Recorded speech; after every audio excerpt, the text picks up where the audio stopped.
días. El tema que trabajaremos hoy será identificación del tema, el problema y su justificación. Esto como parte del ciclo de investigación en Educación y Ciencias Sociales, que son 5 webinars. Como parte de los objetivos que tenemos para hoy, el primero será identificar un tema y problema para investigación, elegir el enfoque metodológico adecuado respecto al problema de investigación y justificar la investigación en torno al problema. Antes de comenzar, pues siempre comienzo con el asunto de que es una definición de investigación en ciencias sociales e educación. Y vemos estos autores, Hernández y Mendoza, ellos nos dijeron que son un conjunto de procesos sistemáticos, críticos, empíricos, que se aplican para el estudio de un fenómeno. Y con esto quiero seguir poniendo énfasis en el asunto del proceso sistemático, para que se vea que hay una secuencia o un proceso a seguir. El asunto de que sean críticos y empíricos, obviamente nosotros estamos buscando una criticidad como parte de la investigación y muchas veces por eso es que investigamos para dar a conocer los problemas y que se puedan identificar posibles soluciones. Y el asunto del empírico es que pasemos por esa experiencia investigativa de proponer, recopilar, analizar, concluir en torno a lo que se investiga. Estos autores también añadieron en esta definición que la validez de la misma va tanto para un enfoque cuantitativo como para cualitativo. En ambos hay rigurosidad, en ambos hay un proceso a seguir, en ambos hay un énfasis con el diseño que se elige y por tanto, pues no importa desde qué mirada se vea la definición. Por otro lado, tenemos a Creswell y Getterman, son unos autores bastante conocidos, principalmente en el área de educación. Ellos indicaron que es un proceso cíclico que incluye una serie de pasos que parten de un problema en el campo educativo. Como ellos son de investigación en educación, ya ven que el problema lo eligen en el área educativa y aquí añaden la parte de proceso cíclico, una serie de pasos. No deja de ser algo similar a procesos sistemáticos, es decir, que hay una estructura a seguir, que no se está investigando sin un rumbo. Y por último, entra Macmillan, y aquí vemos que es un autor también, mayormente también de la educación, y ellos hablan de lo que es el proceso sistemático para recopilación, análisis y presentación de información. Ya me va dando incluso pasos que incluyen ese proceso sistemático.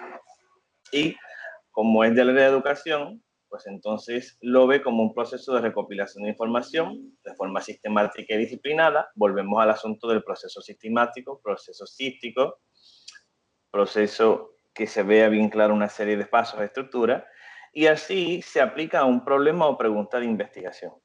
Teniendo esto como base, vemos que la investigación no se hace sin más, parte de un problema que queremos entender para poder identificar posibles soluciones. No significa que siempre con una investigación que hagamos en este contexto de educación y ciencias sociales terminamos con la solución al problema, pero sí terminamos con a veces el camino abierto para la identificación de las posibles soluciones, se terminan con recomendaciones y como parte de esas recomendaciones muchas veces son las posibles soluciones que se pueden encontrar si se sigue profundizando en ese mismo problema. Teniendo en cuenta estas definiciones, damos un salto y vemos lo que se puede investigar. Son distintos aspectos específicos que se pueden ver en el contexto de educación y ciencias sociales. Si vemos y partimos de lo que es una institución, tanto en educación como en ciencias sociales, contamos con instituciones diversas en las que podemos investigar o en torno a las cuales se investiga, como una escuela, un colegio, las universidades, centros educativos, pero si nos movemos a una parte más social, pues hay centros comunitarios, empresas, organizaciones que se dedican a la atención de los problemas diversos que hay en la sociedad y por tanto el objeto de estudio puede ser desde ahí, desde la misma institución. Si nos vamos a algo más académico, que es el currículo, pues podríamos ver que el currículo se puede investigar en torno a él de los diferentes programas académicos, de una asignatura en específico, si estamos dirigiendo algún proceso educativo fuera de una institución propiamente académica, digamos que hay un centro comunitario en el que se ofrecen tutorías, pues tal vez hay una guía, una estructura curricular para seguir lo que se está propiciando como parte de las tutorías y más.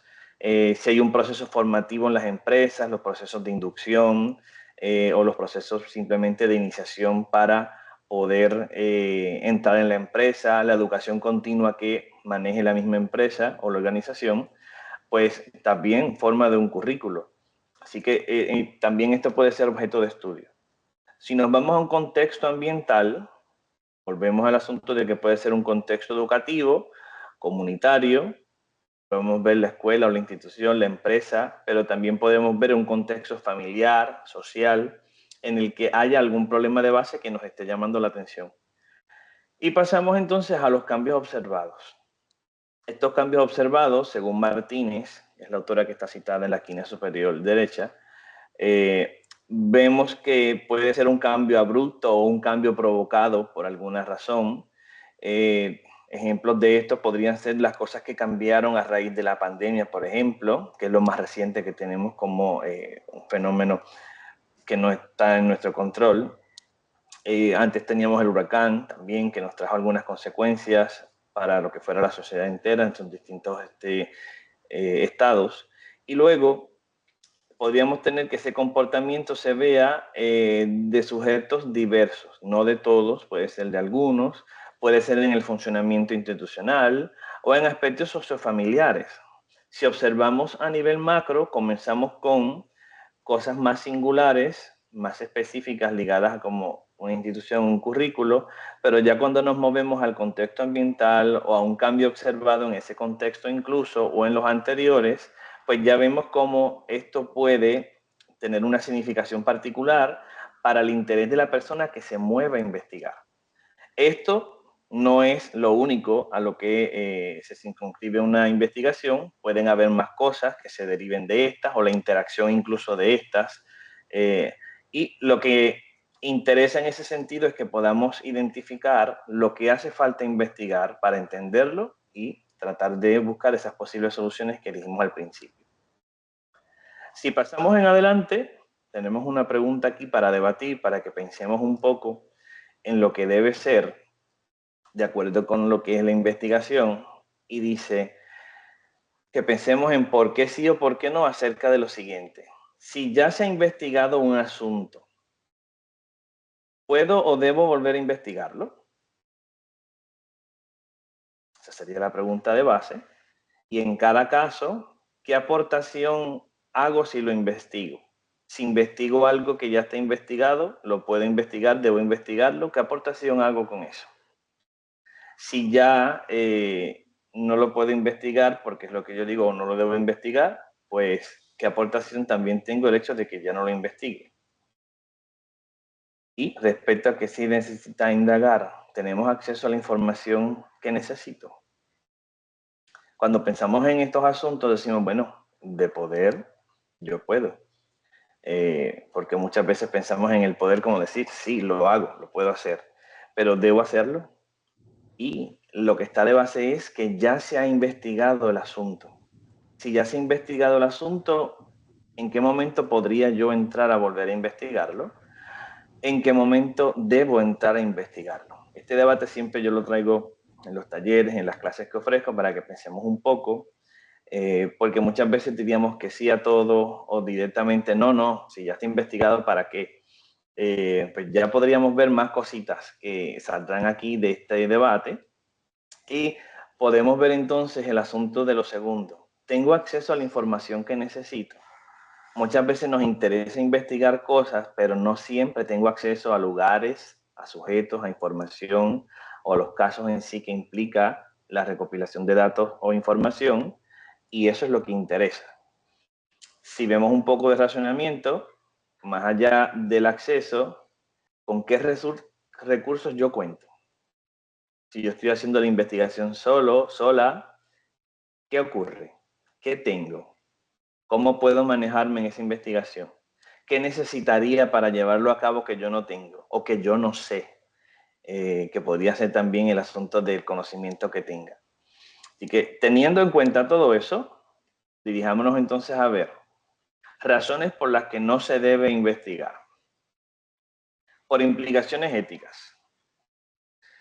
Si hay unas implicaciones éticas de yo, por ejemplo, estoy haciendo daño con lo que quiero investigar, sea un daño físico, psicológico o entre otros, o yo estoy incurriendo en algún delito, pues no puede ser investigado. Y ahí dice, pues no debe ser investigado, más bien. ¿Por qué? Por lo que implica el asunto ético. Si yo, por otro lado, no debo investigar, es porque tal vez no hay nuevas perspectivas del problema. Como decía la base de la pregunta, si ya se ha investigado, ¿debo volver a investigar? ¿Puedo volver a investigar? En este caso, si no hay nuevas perspectivas del problema que investigué, no debo volver a investigar. Pero si aún quedan más perspectivas del problema, incluso eso implica con métodos diferentes, con enfoque diferente, con diseño diferente, con sujetos diferentes o en contextos diferentes, el mismo problema, pues ahí se ve que se debe seguir indagando porque las perspectivas siguen surgiendo. Pero en caso de que no haya una nueva perspectiva del problema, no debo seguir. Si no se aporta un conocimiento nuevo, si ya está indagado y ya se sabe lo que se encuentra, ya pasó, ya se incluso rehecho varias veces, no hace falta seguir indagando porque ya vemos que ocurre que el conocimiento sigue siendo el mismo, no se aporta nada nuevo y por tanto no interesa que se siga investigando, hay más cosas que investigar, así que en ese sentido tampoco debemos. Ya vimos hasta aquí que cuestiones éticas no me dejan seguir indagando si no hay nuevas perspectivas y si no se aporta un conocimiento nuevo. Y en este caso, si no se prevé una mejora, ni se ayuda a resolver No, ningún empezaba a las problema, 10. pues en este sentido no podemos Empezaba a las seguir 10. A las indagando. 5. Lleva Digo, 55 minutos que ellos están conectados. y por tanto, se prevé una mejora en sentido de que vamos a proveer unas posibles soluciones de las prácticas que se están llevando a cabo incorrectamente o que no se están llevando a cabo y con mi investigación yo puedo mejorarlo. Pues perfecto, pero si no, no debo investigar porque no veo que con mi investigación se va a propiciar ese camino hacia proveer una mejora o prever una mejora futura. Y si no se ayuda a resolver ningún problema, pues tampoco. Como dije en un principio, según las definiciones, siempre partimos de un problema. Si yo no tengo un problema, no hay investigación. Tal vez muchas personas dirán, bueno, pero es que a veces yo la investigación es simplemente leer. Y yo, bueno, pues entonces estamos revisando literatura, pero no estamos formalizando, en el sentido de la investigación como se plantea aquí, no estamos formalizando un proceso completo para llevar a cabo una investigación. Y en ese caso simplemente añadir conocimiento, buscando información, pero no estamos tratando de resolver ningún problema ni más. Entonces, en ese caso, como en cualquier otro caso que yo proponga que hay un problema y que no es un problema, o que el problema ya se ha intentado indagar anteriormente y vemos las razones anteriores por las que no se debe seguir, pues sencillamente yo no voy a llegar a resolver nada o a identificar posibles soluciones, pues ahí lo dejo. Por otro lado, pensando en cuando no se puede, fíjense, ahí era cuando no se debía hacer. Y pensábamos en el debate al principio, como lo dije, que tal vez yo puedo hacer lo que quiera, pero no siempre debo hacerlo. Y ahí es que viene el asunto del debate.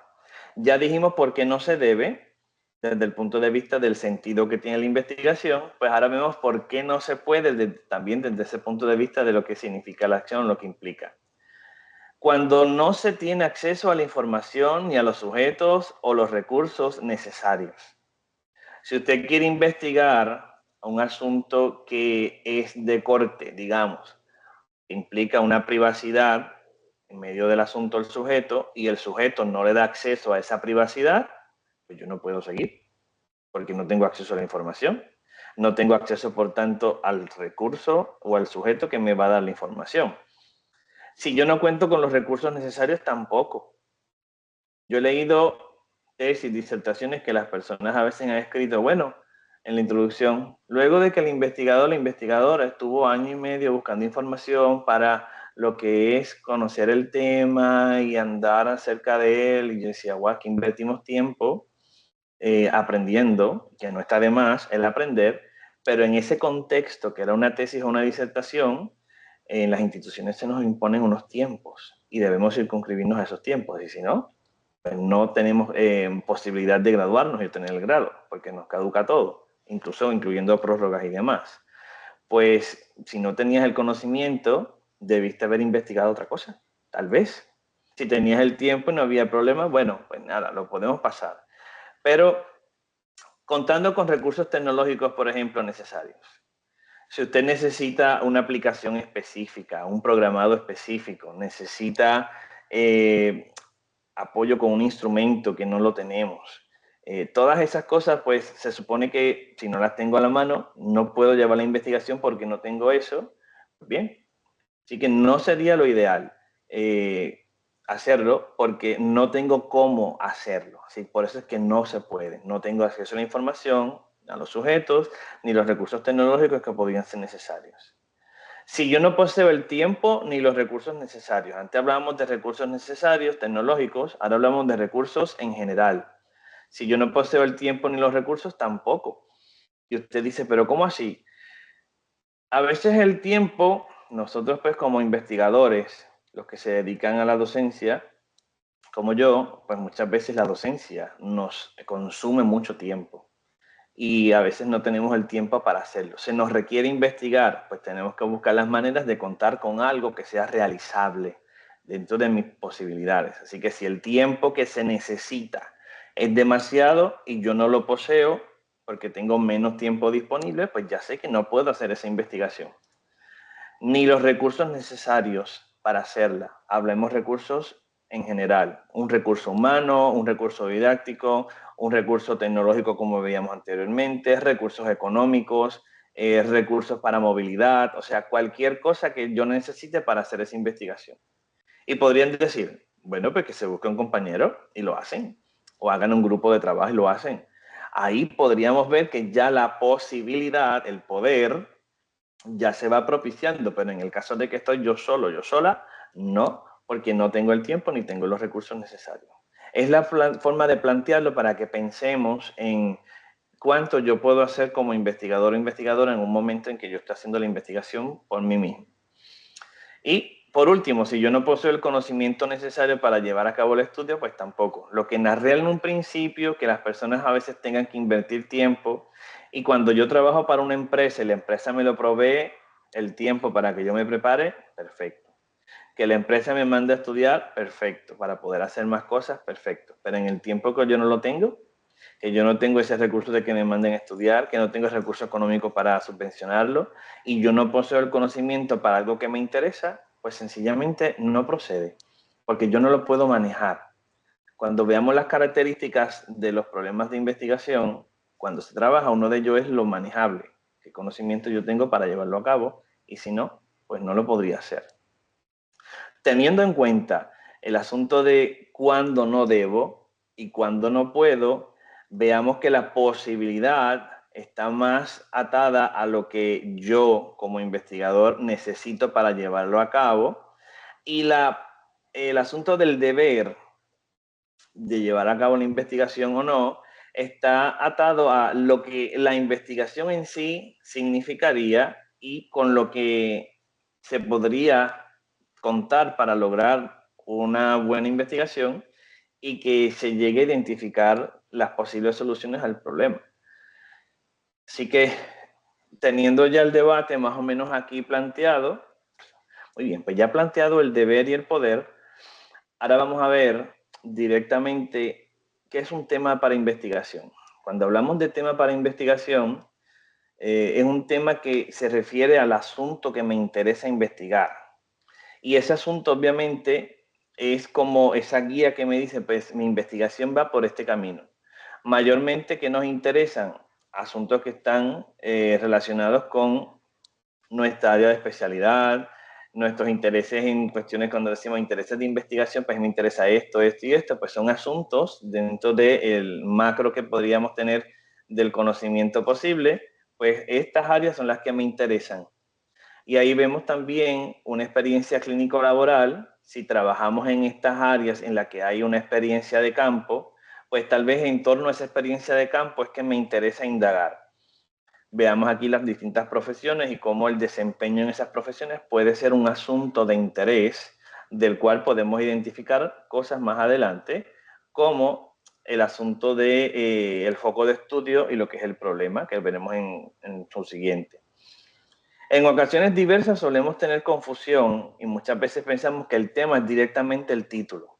¿Por qué? Porque varias personas lo utilizan así, en distintos lugares lo hemos visto así, pensamos que sería lo más correcto, pero cuando buscamos las definiciones, más bien, pues el tema debe ser ese asunto general que me lleva a la investigación y por parte, como acabo de decir, eso me lleva a la identificación del foco de estudio, que es ese aspecto específico desde el que voy a identificar el problema. Y ahí vemos, tema, un asunto más bien general, a pesar de que tenga alguna especificidad en torno a las distintas áreas del saber, pero luego veo un foco de estudio de algo específico que hay dentro de ese asunto particular. Y como parte de ese foco de estudio es que vamos a identificar el problema. Y el problema lo vamos a ver distinto a una pregunta. Mayormente cuando aprendíamos ciencias naturales, los grados, digamos, elemental, intermedia, usando el método científico se nos enseñaba que el problema pues era una pregunta. Y muchas veces venimos con esa idea, a hacer investigación en esta parte acá, pero ya aquí el problema se hace por medio de un narrativo en el que se exponga la situación negativa que implica ese problema o que encierra ese problema. Y ya no así una pregunta. Que tenga una pregunta de base que me lleva a investigar, pues tal vez como parte de esa pregunta yo puedo sacar el narrativo. ¿Por qué? Porque sencillamente cuando vemos el asunto de lo que yo investigo, hay una secuencia, hay unos intereses y demás que me llevan a esa parte de la investigación. Pero bueno, antes de meternos ahí, veamos una recomendación. Esto es un autor que un estudiante me recomendó. Hay unos pasos a seguir que muchas veces estamos no tanto perdidos, sino es que nos interesan varias cosas y a veces no sabemos cómo hacer, hacia dónde movernos. Pues este autor recomendó una serie de pasos para identificar ese tema para investigación. No tanto hacia el problema, sino para dejarnos o quedarnos con un tema específico. El primero sería identificar nuestros intereses. Esos intereses están muy relacionados con el asunto de la elaboración de ideas y vincularlas con el área de especialidad. Mayormente tiramos para nuestro lado, como dicen los dichos populares puertorriqueños, porque nos interesa lo que hacemos, a lo que nos dedicamos, lo que conocemos, lo que nos gusta. Y de ahí podemos hacer ese mapa de ideas inicial para yo decir, pues todas estas áreas están inmersas en este tema general de investigación. ¿Qué puedo hacer? ¿Qué puedo buscar? Y ver el alcance deseado, o sea, hasta dónde yo quiero llegar con mi investigación, por un lado, pero hasta dónde yo puedo llegar. Y vemos el debate cómo surge otra vez. ¿Qué puedo hacer? Así que veo los recursos que tengo disponibles, reconocer el manejo del tema, las limitaciones que yo tengo en cuanto a conocimiento, destrezas, y tener en cuenta el tipo de información que hay disponible para yo guiarme inicialmente para entender el tema a priori, como decimos, literatura revisada, investigaciones previas, que yo pueda ir buscando más o menos información para irme dirigiendo un poco. Y las ideas que observé en el paso anterior, que las puede entonces depurar, ampliar, especificar. Otra es hablar con los consejeros o asesores académicos. Ya esto es desde un punto de vista académico, la cita es para estudiantes, más bien, Navid, y por tanto, el conversar con otros siempre me lleva a ver otras posibilidades dentro de lo que yo quiero hacer, incluso a conocer lo que se ha hecho, porque yo no siempre he observado todas las cosas que se han hecho y otros sí conocen más que yo de algunos temas o de algunas áreas. Y así, con esa conversación, yo puedo ir delimitando lo que es el tema que me interesa de acuerdo con lo que otros me van diciendo y cómo me puedan aconsejar. En el asunto de los consejeros o los asesores académicos, como están muy pendientes a lo que es nuestro progreso académico y en el área de investigación, saben las líneas de investigación de las distintas áreas de especialidad, ya sea en educación como en ciencias sociales, nos pueden dar un consejo mucho mejor. Ellos te pueden recomendar rápidamente investigaciones, pueden recomendar literatura expositiva, teórica, que me pueda dar un poquito más de luz, y así yo puedo seguir delimitando lo que es el asunto del tema. Y me muevo entonces a buscar esa literatura previa, ya que me la puede facilitar el consejero o la conversación que yo tenga con algún colega también, pues se puede buscar esa información que se necesita o buscar la información que me recomendaron, y así entonces ver la posibilidad de ir entendiendo y delimitando mucho más el tema, porque ya voy entendiendo hacia dónde va. Se refina el tema y ahí ya yo encuentro mi foco de estudio. Ese foco de estudio es el contexto, el objeto de estudio, un periodo específico, lo que haya dentro de ese asunto que me interesa general. Ya voy buscando una especificidad mayor y ella me va a llevar a lo que yo quiero poner interés en mi investigación. Eso se va a llamar foco de estudio. Y otra, que sería una cualidad de ser persistente, que no seamos conformistas, podría ser que no nos rindamos fácilmente y que cuando estemos buscando temas para investigar, pues claro, pues, como tenemos tantas posibilidades, pues que veamos esos que puede ser tedioso y dificultoso, pues está dispuesto a enfrentarlo sin problema y aprender a lo largo de todo el proceso, y eso me va a guiar. Y la última, que está muy actualizada en cuestiones de nuestro contexto actual, es el uso de la inteligencia artificial, y tengo una notita ahí que dice cuidado al final. Muchas veces te dicen, no, es que la inteligencia se inventa fichas, no, es que la inteligencia se inventa cosas y demás. Pues se supone que nosotros aprendamos a realizar los prompts para que podamos pedirle a la inteligencia que nos busque específicamente lo que necesitamos. Y hablando con un profesional de estas áreas, porque yo no soy de esta área de tecnología, me dijo que si la inteligencia es gratis, pues tiene limitaciones como cualquier programa que me lo dan con versión de prueba y demás. No tiene el potencial si yo pago por un recurso ya que sea más poderoso, en el sentido de que puede ser más elaborado por lo que se paga. Y esto, como las tecnologías, hoy día sale una, mañana sale otra, el otro día sale otra, y ya las otras quedaron desfasadas y demás, buscar la mejor ayuda. Yo no estoy pretendiendo con este último paso que me hagan el trabajo o que yo busque la manera de saber solamente a través de eso. Fíjense en todos los caminos que dimos, y esto es como que un apoyo final, simplemente para ver qué se puede, qué genera, solamente por saber qué la inteligencia me puede generar, y que yo pudiera consultar, porque no es simplemente tomarlo todo como lo válido, y vea yo más posibilidades. Una persona me dijo unas cosas, conversando con otra me dijo otra, yo me topé con unas ideas, revisé literatura, ya tengo un tema delimitado con mi foco de estudio y más. He sido persistente a lo largo de todos estos pasos, he seguido buscando la manera de hacerlo. Esto no es que lo empecé ayer y ya mañana lo tengo, no. Cuando yo vaya a trabajar, pues precisamente con este paso final, lo que quiero es buscar que nos aprovechemos de los recursos que tenemos a la mano y que podamos buscar más allá, y no tan solo confiar solamente en él, sino que sea un apoyo adicional a lo que estoy buscando. Hay malas experiencias con, por ejemplo, las fichas inventadas y demás, pues usted le puede decir, no inventes fichas a la inteligencia. Le puedes pedir, busca investigaciones publicadas en tal y tal lugar, y que la inteligencia te las pueda identificar. Claro, se limita a lo que la inteligencia tenga acceso también, o lo que le hayan programado, que todo eso también tenemos que pensarlo.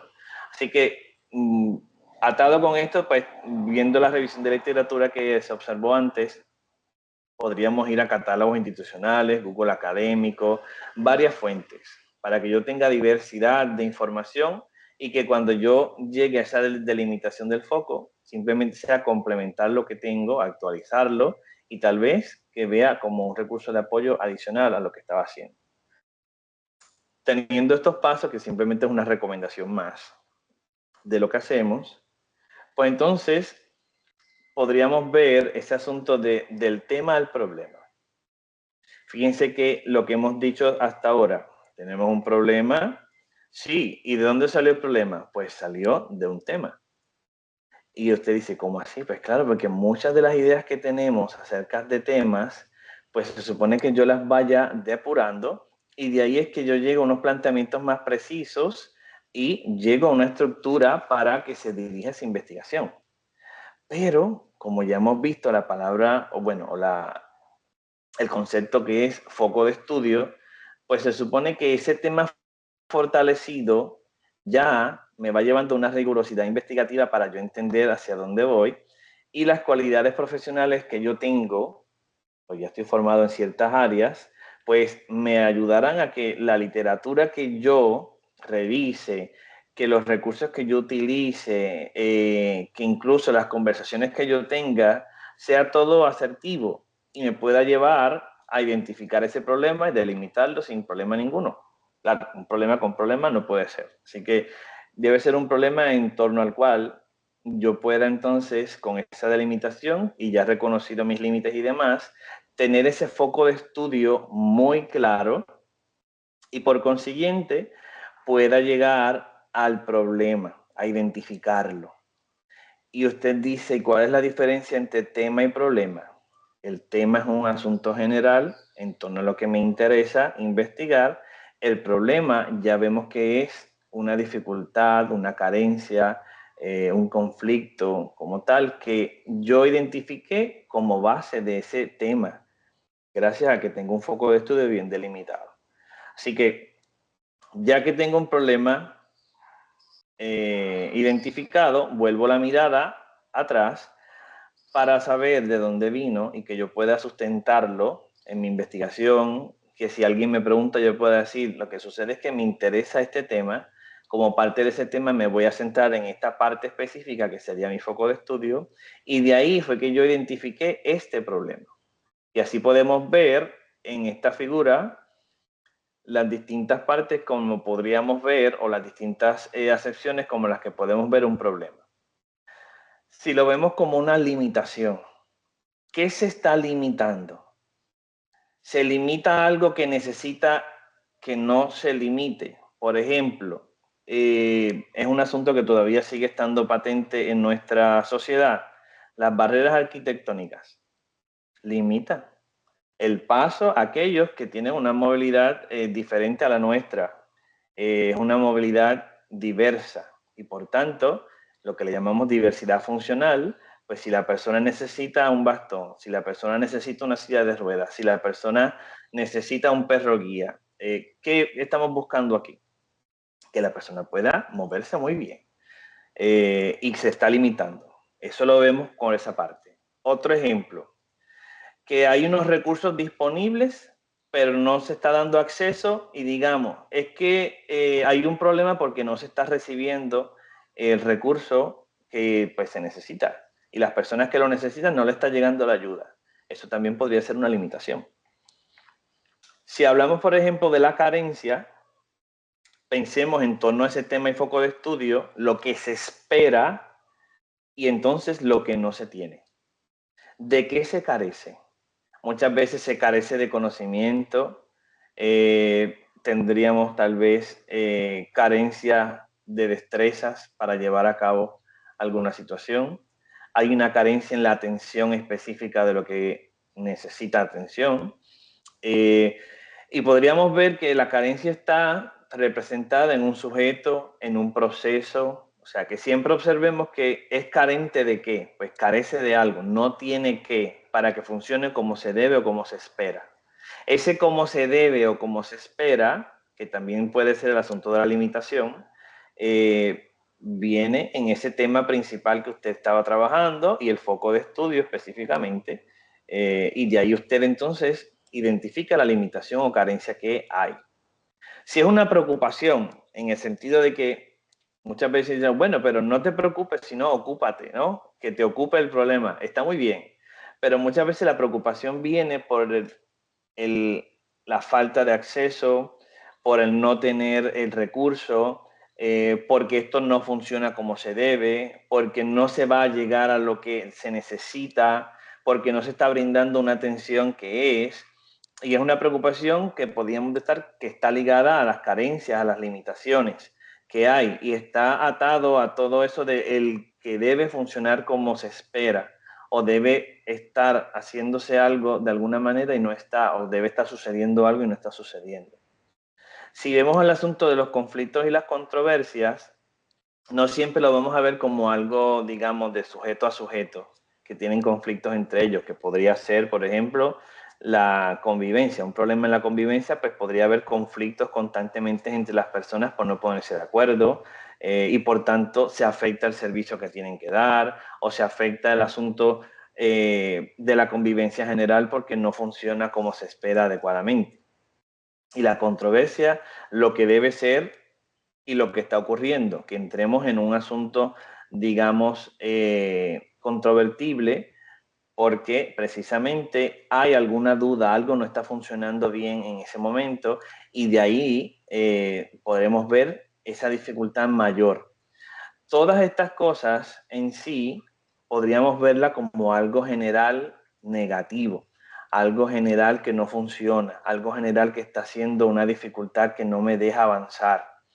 Eh, si lo vemos desde el punto de vista educativo y estamos dentro de la sala de clases, una dificultad pues podría ser un aprovechamiento bajo, una falta de comprensión, una falta de destrezas específicas.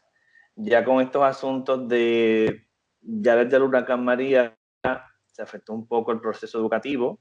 Esas personas pasaron luego a un proceso en el que más adelante se encontraron con terremotos, con la pandemia, con el cierre que hubo de las escuelas y demás para poderse armonizar la cosa afuera y que pudiéramos entonces salir, acceder. Cuando se cambió a lo que era todo el mundo nos vamos a educación virtual, pues no estábamos preparados ninguno, ni el docente necesariamente, ni los estudiantes porque no estaban acostumbrados a eso. Pues sí, un porcentaje muy pequeño es el que podía estar preparado. Pues ya vemos que hay una dificultad mayor y todo eso se va viendo luego en la sala de clases en cuestiones de destrezas, eh, conocimientos y demás.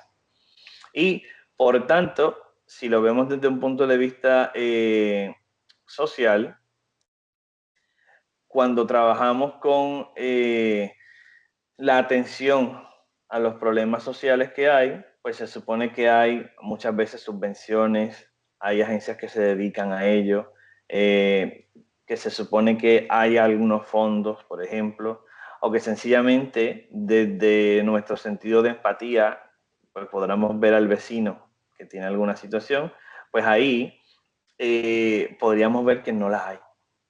Entonces, ese debate que puede haber entre quién es el que debe atender, las opiniones diversas en torno a lo que hay, que se forme esa controversia o conflicto entre los que deben atender, que por falta de un papel no se llega a tener el servicio, o sencillamente pues la gente queda olvidada porque pues como no siguió insistiendo, pues ya no molesta más, ahí lo dejamos. Pues todo esto son problemas. Y muchas veces hay que hacer la investigación para demostrarlo, porque a veces conocemos que es un problema, pero no hasta que se hace una investigación, se presenta, se publica, se trabaja en ella, no nos damos cuenta de la magnitud que tiene y los efectos adversos que puede traer. Así que cuando yo planteo un problema, que ya dijimos de dónde surge el problema, la contextualización es esencial. Yo debo llevarlo, académicamente hablando, a una área de especialidad o subespecialidad y a unos intereses particulares que tiene ella. Si hablamos de lo que es una justificación para indagación, es que se pueda evidenciar y sustentar por qué es necesario realizar la investigación. Y ahí entraremos al final de esta presentación en una serie de elementos que dentro de ellos estaría por qué es importante investigarlo, por qué conviene investigarlo y las aportaciones que puede tener la investigación en sí. Y todos estos puntitos están muy atados con lo que es el problema porque estamos tratando de buscarle una posible solución. Y obviamente todas las ideas pues tienen que estar muy sustentadas en lo que planteamos. Teniendo en cuenta que hay un tema de interés, que ya tengo un foco de estudio delimitado y que de ahí yo encontré cuál es la dificultad general con todos estos elementos que podemos ver aquí de carencia, limitación, conflicto, controversia, preocupación o cualquier otro que pudiéramos tener de corte negativo en torno a ese foco de estudio, pues se supone que ya tenemos planteada esa situación negativa, que es lo que encierra el problema en sí. Y ya tenemos base para dar paso a la investigación que podemos estructurar para poder encontrar ese entendimiento que necesitamos y que de ahí salgan las posibles soluciones. A mí me gusta presentar el problema tripartito.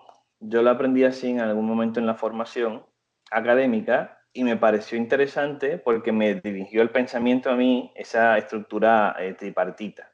Si vemos lo central, en el centro está ese problema en el cual yo expongo claramente lo que es ese aspecto negativo que encontré dentro de mi foco de estudio. Y tal vez puedo decir de dónde viene ese problema sin entrar en cuestiones negativas. Es decir, qué sucesos importantes se observan previo al problema en el que yo puedo decir que tengo estas situaciones que sucedieron antes y que de ahí entonces viene el problema. Y yo siempre le digo a las personas que participan, por favor, todo lo negativo, déjelo en el problema. Sí sabemos que hay una falta de atención y gracias a esa falta de atención llegamos a esto, que muchas veces no se cumple lo que se dice y ya está y llegamos a esto, que muchas veces tenemos una serie de normativas y demás que están en el olvido y por tanto, pues como no se cumplen, pues ahí es que viene el problema que tenemos ahora. Y yo digo, pues entonces vamos a centrar la atención y poner en contexto a la persona que principalmente o que lee o que me escucha y que se pueda decir qué es lo que hay antes. Se supone que partimos muchas veces de normativas. Las normativas me llevan a una estructura de lo que se debe cumplir para el buen funcionamiento de algo. Hablando de funcionamiento, podemos ver las funciones del personal, podemos ver la misión y la visión del lugar o de la empresa o la agencia.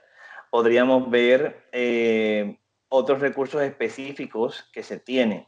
Hablando desde un punto de vista académico, sabemos que en nuestro departamento de educación pues hay leyes y muchas de esas leyes están contempladas en lo que son las cartas circulares. Hay una carta circular por materia. Cada esa materia tiene un marco curricular, que es un documento en el que se establece cuál es el currículo a seguir, las teorías de esos currículos, los recursos que se utilizarán, y eso está muy vinculado con lo que es la carta circular correspondiente. Y luego hay otra serie de documentos, cartas circulares y demás, como la de evaluación, como la de organización escolar, por ejemplo, que me van dando una estructura a cómo se debe ir conformando el proceso educativo en diversos sentidos. Pues todo eso son las cosas que están ya ahí como situaciones que anteceden y gracias a que eso está, yo puedo identificar algo que no está sucediendo como debería ser. Así que usted pone en contexto a la persona y puede decir, de acuerdo con el marco curricular de la asignatura, se supone que se espera que el estudiante, bla, bla, bla, bla, bla, bla, y ahí usted pone toda la explicación de lo que se espera y puede argumentar un poquito más en su posición de lo que se está esperando y puede atarlo con alguna carta específica circular, con algún recurso específico que se esté utilizando, que vino como parte de esa carta o de ese marco, y ya ahí usted pone en contexto a la persona. Cuando vamos al problema podemos decir, no obstante, el estudiante tiene un aprovechamiento bajo. Específicamente, no domina esta destreza, no domina tal cosa, y de acuerdo con lo que se dijo anteriormente, que se espera, según ese marco curricular, pues el estudiante no está llegando a eso esperado. Y ahí tenemos un problema. Ven que el problema estaba y yo pues no era necesario ir diciendo todas las cosas negativas desde el principio, sino poner en contexto el asunto y vamos al problema en sí. Y ese problema, ya ahí sí yo puedo exponer todas las cuestiones negativas que se desprenden de ese problema general, viéndolo como los factores que están atados con ese problema también. y que se vea el asunto de lo sustentado en citas relevantes, puede apoyarse en su experiencia como profesional y demás. Y entonces podríamos ver cómo eso acarrea unas consecuencias negativas. Si no se trata de resolver este problema, si no trata de indagarse para identificar las posibles soluciones, ¿qué continuará ocurriendo? Y ahí usted puede hacer una breve lista. Pues continuará el aprovechamiento bajo, podríamos identificar lo que es falta de retención, porque tengamos deserción escolar, o no se continúan los estudios. O sea que en esta parte podremos seguir viendo, o estaremos formando los futuros profesionales con muchas carencias, porque no se está entrando en la parte específica del problema para ver dónde estamos respecto a lo que se debe. Y eso es lo que usted puede hacer para plantear el problema. Y así una persona que lee o cuando usted lo está presentando, lo da a entender. Desde un punto de vista social, pensemos en la atención de ancianos. Pues ya hasta tenemos una ley nueva para que pues, no se abandonen y demás en los hospitales, incluso con otras circunstancias también. Pues podríamos pensar en el asunto de las leyes que hay presentes. Si esa ley es nueva, pues vino esa ley nueva. Podríamos pensar en algún autor que me pueda hablar acerca de lo que se espera de los cuidados a las personas de edad avanzada. Agencias que tengan sus normativas para cumplir con esto o para ofrecer servicios. O sea, todo lo que puede haber en referencia a esa atención del sujeto, como lo vemos, el sujeto de edad avanzada. Cuando hablamos entonces que hay una falta de atención, que hay abandono, que muchas veces pues las personas no son cuidadas como se espera, muchas veces se incurre en maltrato. Bueno, todo lo que podríamos decir negativo, pero centrándome en el asunto principal de la falta de atención al anciano, que sería mi problema principal, ya vemos de dónde puede identificarse que hay esa falta, porque se supone que haya un cumplimiento con estas partes, pero no necesariamente eso se ve así. ¿Y qué pasará negativamente? O sea, una consecuencia negativa de esto, pues tal vez estas personas se les seguirá quitando su dignidad. Estas personas tal vez pues perderán su vida de una forma, digamos, más negativa de lo que es el asunto en sí. Y continuaríamos tal vez faltando a estas personas de algún momento en la sociedad que fueron los que nos formaron a nosotros, que fueron los que estuvieron ahí pendientes, los que estaban antes de, y ahora pues nos toca a nosotros ayudarles a su proceso. Todas estas cosas se pueden plantear.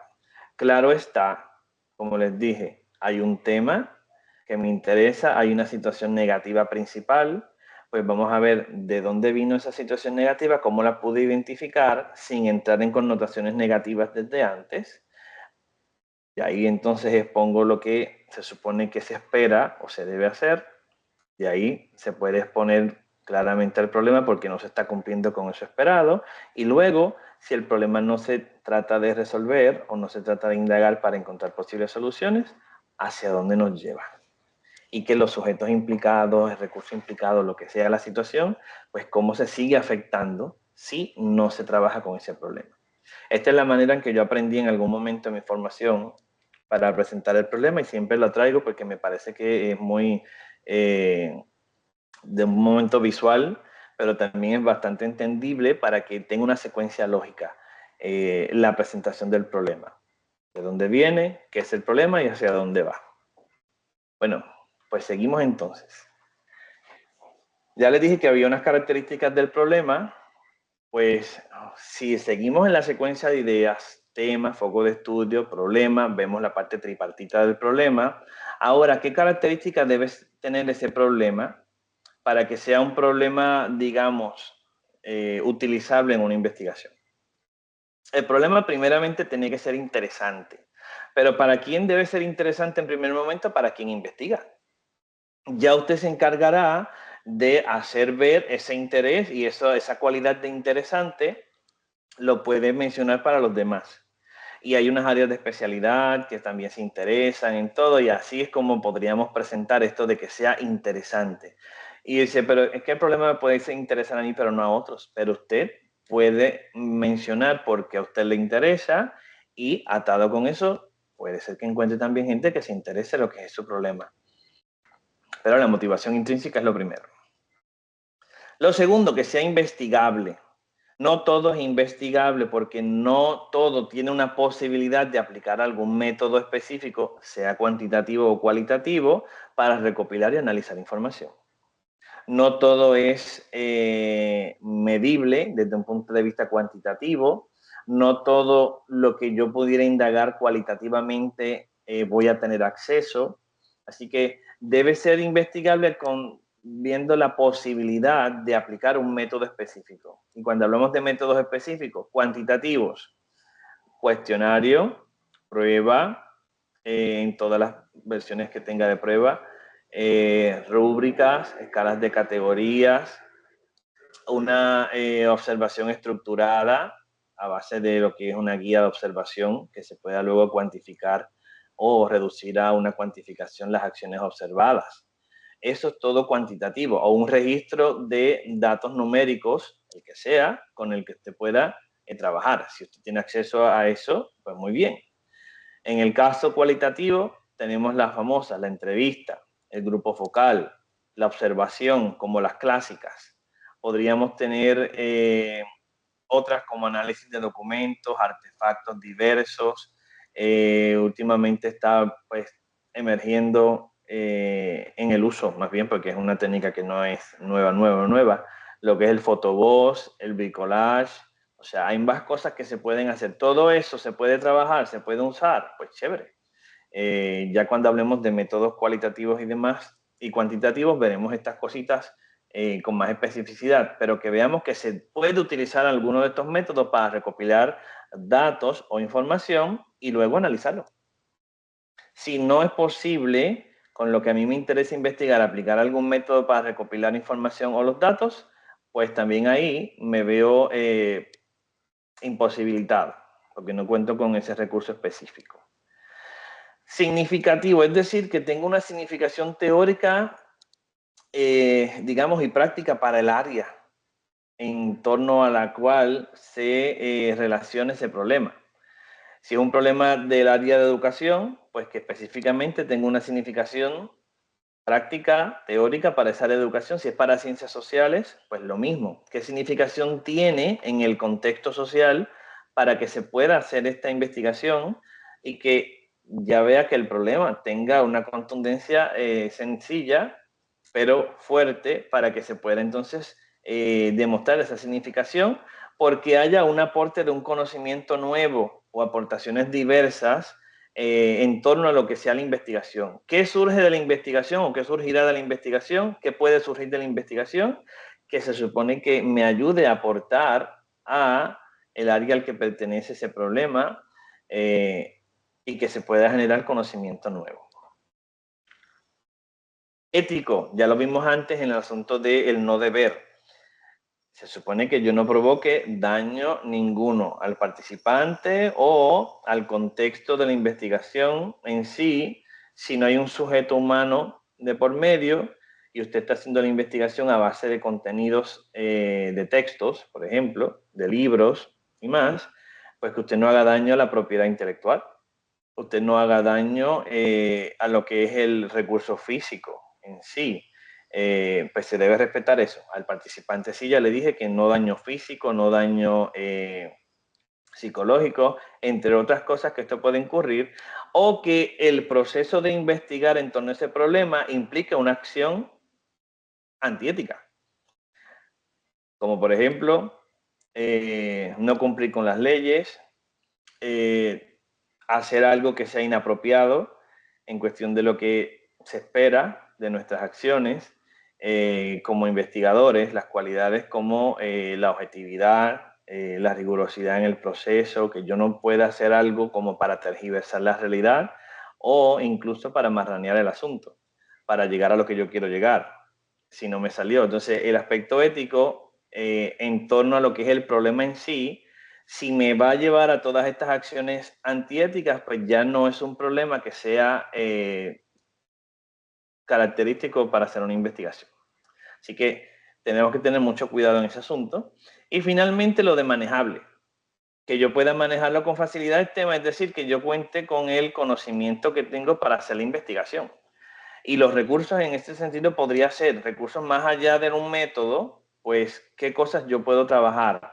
Y en este sentido, lo que yo no sepa manejar, pues debería dejarlo en un segundo lugar para que yo pueda hacer mi investigación. Si el problema implica un conocimiento, una destreza específica y yo no lo sé, pues yo debo reconocer esa limitación y entonces moverme a otras cosas.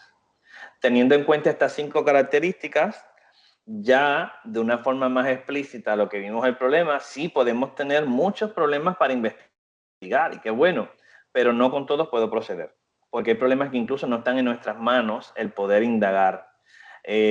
Como dijimos, la falta de acceso a la información, la falta de recursos tecnológicos, recursos en general, recursos económicos, falta de conocimiento, la parte ética, el asunto de no aportar algo nuevo, como vemos la significación aquí, o sencillamente que sea irrealizable la investigación porque no hay un medio específico para poder llevarla a cabo. Sí. Atado con todo eso que vimos antes, aquí vuelve y se repiten en estas 5 características. Ya con esto podríamos ver que el problema yo lo tengo ya identificado y tiene una contundencia, en el sentido de que yo lo puedo sustentar, evidenciar a base de todo lo que ya he planteado. Vamos a ver ejemplificaciones para que no tengamos el asunto de tener esta información desligada con la realidad. Esto es un título de una investigación y siempre vamos a ver unas especificidades debajo. No. Bueno, pues seguimos. Pues sería que alguien saludó. Bueno, la integración curricular para promover la lectura y la escritura desde el aprendizaje de la historia, una investigación en acción. Vemos en el título que hay una integración curricular de las áreas de español e historia, y ese sería como mi tema principal, la integración curricular de estas áreas. El foco de estudio, ya estoy en destrezas de lectura y escritura aplicables a ambas áreas generales que vimos antes. ¿Y cuál es el problema? Pues poco dominio de las destrezas de lectura y escritura y poco interés a la historia. ¿Por qué lo tengo como combinado? Porque es una integración curricular y el problema debe venir de esa manera para que se pueda ver la utilidad que tiene la integración o el sentido que tiene la integración curricular que estoy trabajando. Vendrá alguno de ciencias sociales más adelante. Viendo eso, vean tema principal, foco de estudio, problema. ¿Qué es lo que yo quiero que ustedes puedan ir observando en cómo ir delimitando los asuntos que ustedes quieran plantearse hasta llegar a un problema, digamos, concreto? Y atado con esto, desde el título, el tema, el foco y el problema, se pueden llegar a unos temas secundarios que yo puedo identificar dentro de todos ellos, los anteriores, para poder revisar literatura y así poder entender a priori todo lo que necesito antes de procesar la investigación en sí. Y ahí veríamos temas como integración curricular, métodos para enseñar, leer y escribir, la historia como medio para promover la lectura, el aprendizaje en niñez temprana y elementos de interés, más bien de corte histórico. Y también ligado con lo que es la enseñanza. Teniendo esto en cuenta, yo busco mi literatura y entonces puedo sustentar mi problema mucho mejor, dirigir mejor la indagación y que luego entonces me lleve a estructurar la investigación completa. Veamos otro ejemplo. La formación pedagógica del enfermero profesor. Conocimientos versus práctica de la evaluación del aprendizaje. Tema principal, evaluación del aprendizaje estudiantil y específicamente dentro de la evaluación del aprendizaje es la construcción de instrumentos para guiar la evaluación. No es todo lo demás que puede incluir el proceso de evaluación del aprendizaje estudiantil, sino la construcción de instrumentos. ¿Y cuál es el problema? Falta de conocimiento y práctica errónea o nula acerca de esa construcción de instrumentos. Eso que podríamos ver como tema general, alguno de ustedes me puede decir, pero podríamos haberle dicho evaluación del aprendizaje en enfermería, por ejemplo. Pues podría ser, sí. Y específicamente la construcción de instrumentos para guiar la evaluación en ese campo, porque estoy hablando de enfermería. Y entonces esa falta de conocimiento y práctica errónea o nula de lo que es la construcción de instrumentos para guiar la evaluación. Ese sería mi problema de base. ¿Por qué pensamos así? Con mucho respeto con los que puedan estar presentes aquí, en todos nos puede pasar que tengamos un área de especialidad y no siempre hayamos tenido contacto o acceso a un conocimiento específico para lo que es la evaluación del aprendizaje, porque como parte de nuestra formación nunca nos topamos con ello, y podemos estar repitiendo lo que hicieron con nosotros otros profesores. Y no así hacerlo, digamos, correcto completamente. Repetimos sin saber si está correcto o no. Es lo que me refiero y por eso podría verse como un problema, esa falta de conocimiento específico para construir instrumentos. Y aquí vemos formación pedagógica del enfermero profesor, conocimiento pedagógico versus práctica pedagógica, evaluación del aprendizaje a nivel universitario, construcción de instrumentos para guiar la evaluación y preparación académica versus requisitos institucionales. Bueno, mi investigación a nivel doctoral fue precisamente para esto, para esa formación pedagógica que necesitamos los profesores muchas veces para apoyarnos. Nosotros conocemos mucho el área de especialidad, pero muchas veces facilitar el conocimiento, incluso esta parte de evaluación, pues nos queda a veces un poquito limitada, entonces movernos a buscar algo más para dirigirnos mejor. Y en ese sentido es que viene este tema de investigación. Y creo que para esta investigación algo así se ha hecho ya en las instituciones que he trabajado y con los estudiantes que he trabajado, pues de aquí es que saco estos temas para sus ejemplos. Siguiente, el síndrome del burnout en cuidadores de residencias de ancianos en Puerto Rico. ¿Qué me interesa? El desempeño del cuidador. Tema principal, atención a los ancianos, que sería el foco de estudio. Y el problema, pues la atención despersonalizada de los ancianos asociada con un desgaste físico y mental. Pues sí, muchas veces se habla del anciano como el objeto de interés cuando estamos trabajando, objeto de estudio también, esa parte en que nos interesa, pero muchas veces hay un dicho que también se ha familiarizado por aquí muchos de ustedes, es que hay que cuidar al cuidador, porque si no tenemos el cuidador, ¿quién cuida del anciano? Entonces, en ese caso, de aquí es que viene el problema. Esto también en una de mis clases vieron este ejemplo. Y era precisamente, creo que era una estudiante que era de ciencias sociales que estaba en el curso, y ella pues lo trajo por el asunto de que uno se cansa, uno se agota, y en este caso es un desgaste físico y mental con estos cuidados porque implica obviamente un esfuerzo detrás de lo que está pasando y estamos viendo que ya llegamos a una atención despersonalizada, no hay ese trato personalizado, no hay ese trato, digamos, que sea más dirigido a lo que debe ser el cuidado. ¿Por qué? Porque estoy demostrando un desgaste físico y mental y no lo estoy atendiendo. Y ese autocuidado, que era lo que presentaba la estudiante, pues precisamente es con el cuidador. ¿Qué estoy haciendo para fortalecer esa parte? Temas secundarios, atención del anciano si está, formación de los cuidadores en sentido de cómo están preparados para atender y atenderse, el burnout en cuidadores de ancianos y el autocuidado como medio de prevención. Son temas que se pueden ir buscando, que se desprenden de toda la investigación y así puedo entender mucho más y sustentar el asunto del problema de base cuando lo tenga aquí planteado. Creo que me queda uno.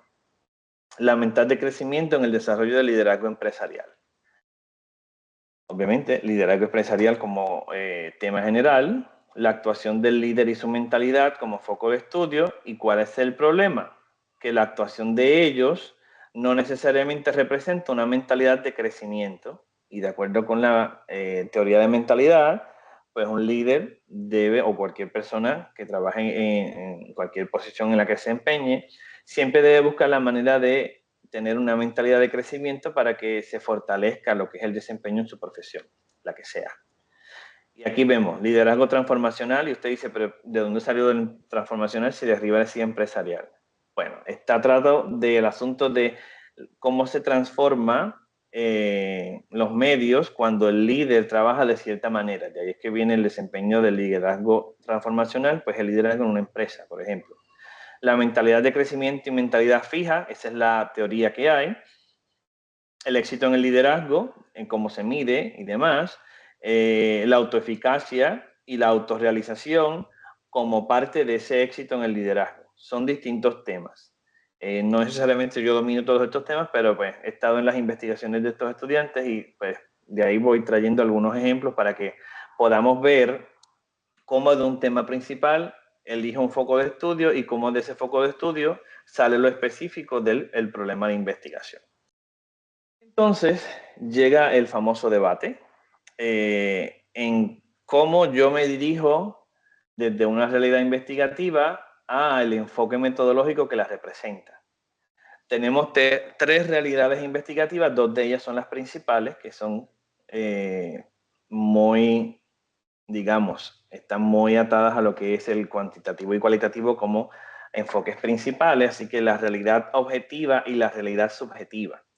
Y luego, cuantitativo y cualitativo se unen en un enfoque diferente que sería la combinación de los anteriores, métodos mixtos, y de ahí sale la realidad intersubjetiva. ¿Qué pasa aquí? Vemos que cuantitativo y cualitativo le llamamos metodología porque tienen todo un paradigma establecido para ellas dos, pero los métodos mixtos no se le llama metodología mixta porque en realidad no es una metodología nueva, es una combinación de las dos anteriores. Así que el paradigma de cada una de ellas se mezcla con el de la otra y conforman lo que son los métodos mixtos. Hay mucha lectura a base de todo esto para que se vea el sentido de pues, no verlo como una metodología, sino como un enfoque que combina las metodologías anteriores. Y por eso aquí yo no les llamo metodología a ninguno, sino que le llamo enfoque para que cada bien se pueda ver. Incluso otra gente le podría llamar acercamiento, pues un acercamiento cuantitativo, un acercamiento cualitativo y un acercamiento con métodos mixtos. Y digo yo, ¿cómo me decido por uno o por el otro? Pues lo que aparece ahí en la última línea de la primera parte, lo que se necesita realizar y luego sus posibilidades. O sea que cada enfoque se va a elegir de acuerdo con lo que se necesita realizar. Eso es lo que va primero. Yo tengo ya mi problema de investigación identificado y me pregunto, ¿qué necesito yo indagar para entender el problema? Y que de ahí luego salgan las posibles soluciones.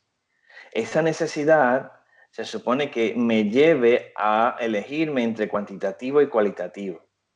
Si es un problema que incluye una serie de variables que ya están definidas previamente, que se conocen muy bien las variables y que la medición sea el camino a seguir porque yo necesito hacer una medición específica, ya sea una medición, por ejemplo, de actitud, de aprovechamiento, una medición en torno a desempeño, pues percepción podría ser otra.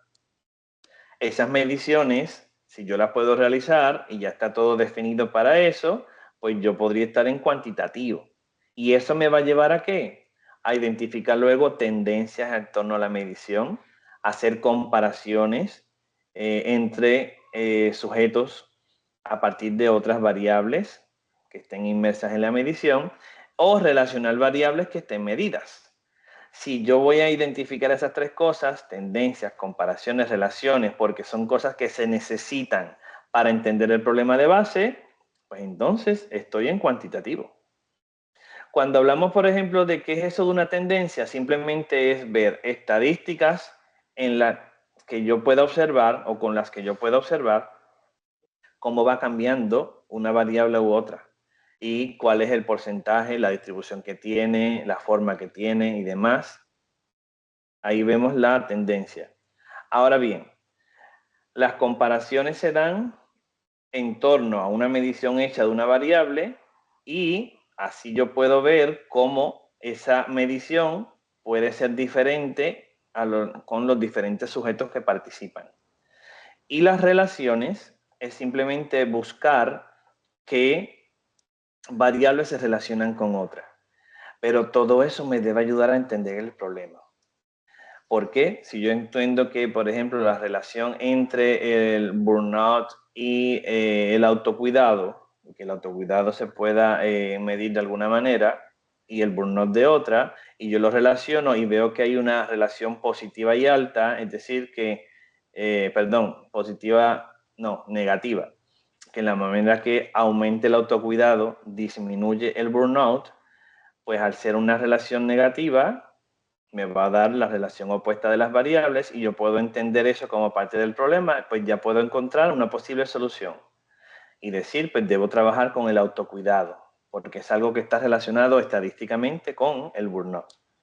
No se puede ver que sea causal en sentido estricto, pero sí pudiéramos ver posibilidades de ese juego con las variables y que se da este sentido cuando las relaciono. Y así que yo tengo una evidencia más para trabajar con el problema. Que las comparaciones, se pueden encontrar diferencias entre los sujetos participantes respecto a la variable que se está midiendo, y yo veo que esos sujetos tienen unas características específicas y que los que tienen esta característica tienen este tipo de medición y los que tienen esta otra característica, este otro tipo de medición, pues puedo trabajar con las características que sean para ver si el problema se minimiza.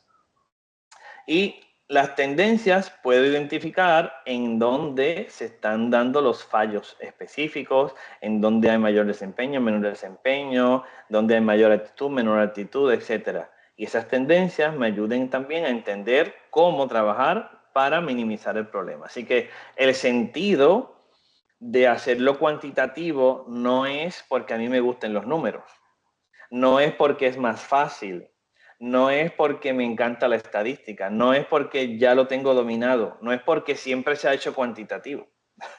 Bien, tendríamos que ver qué está detrás y qué yo necesito para luego ver las posibilidades. Las posibilidades podrían ser, puedo medir esto, puedo entrar, puedo tener acceso, tengo el conocimiento o no para hacerlo. En cuantitativo hay una cosa muy importante que es la sustentación teórica y empírica. Antes de proceder, necesitamos leer mucha literatura acerca de la medición que voy a hacer de las variables. Cómo se ha hecho, en dónde se ha hecho, con quién se ha hecho, cuántas veces se ha hecho, qué instrumentos se han utilizado, cómo se han analizado los datos que se recopilan. Todo eso es posible entenderlo, sí, innecesario, sí, porque eso va a dirigir el cómo yo voy a hacerlo y a sustentar el qué yo elijo para hacer la medición y para analizar. No siempre es la posibilidad de cuantificación, que sí es una parte, por eso hay versus, que tenemos que tener el balance y contraponerlo. ¿Puedo cuantificar? Sí, pero ¿tengo sustentación teórica y empírica para sustentar esa cuantificación? Eso sería el versus ahí, el debate que se forme y que yo pueda entre los dos decir sí, tengo posibilidad de cuantificación, tengo sustentación teórica y empírica para poderlo llevar a cabo. Entonces estoy en un enfoque cuantitativo. Si yo veo que no es posible medir, es una primera alerta de que tal vez el enfoque que necesito es el cualitativo. Porque tal vez yo no iba a medir o no necesitaba medir, sino que lo que va por ahí es explorar, explicar lo que ocurre. Y ese explorar y explicar está atado a lo que es una indagación cualitativa. Yo exploro cualitativamente acerca de un asunto y tengo una información más voluminosa, más específica acerca de lo que es, incluso más allá de la medición hecha.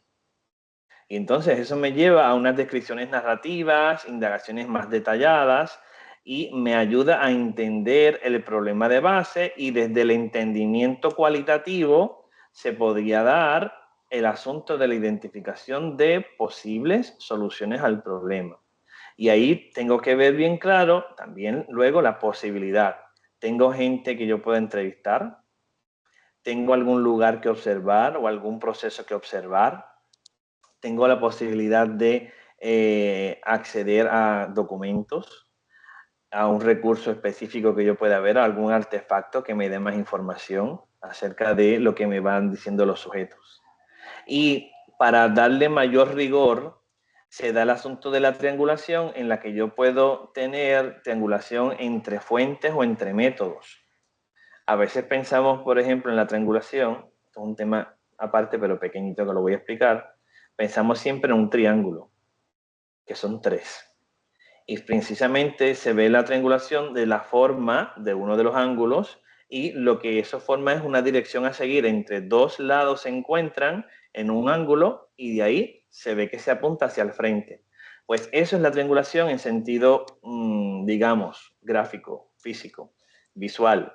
Pero lo que está apuntando es como entre dos cosas o más, pero las mínimas son dos, se puede corroborar la información, complementar la información. No siempre es corroborarla, también puede ser complementarla.